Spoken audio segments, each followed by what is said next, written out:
Sa iba pang balita, formal nang nailipat sa kustodiya ng Pasig City Jail si Kingdom of Jesus Christ o KOJC Pastor Apollo Kibuloy.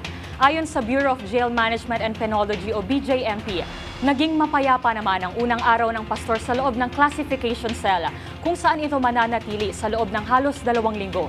Kung bakit, ibabalita yan ni Edniel Parosa.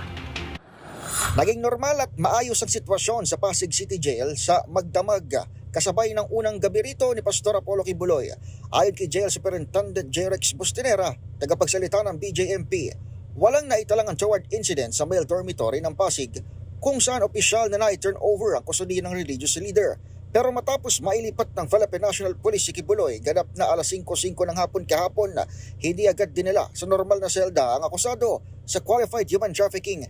Kinumpirma ni Bustinera na ipiniit muna si Kibuloy sa classification cell kung saan dinadala ang mga bagong kosa na tila nagsisilbing quarantine. Maranatili umano roon ang pastor sa loob ng hindi lalampas sa 2 linggo bago ihalo sa siksik ang kwarto. Pagtapos sa quarantine na classification cell, inaasahang makababangga ang siko ni Kibuloy sa normal na selda ang isa sa mga kapwa-akusadong si Crescente Canada at 30 pang iba sa seldang may lawak na 20 square meters.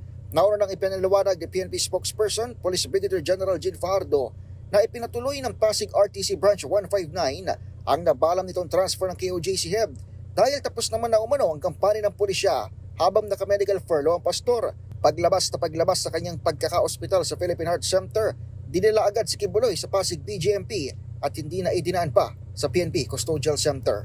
Para sa MBC TV Network News, ito si Edniel Parosa ng DZRH. Una sa Pilipinas, una sa Pilipino.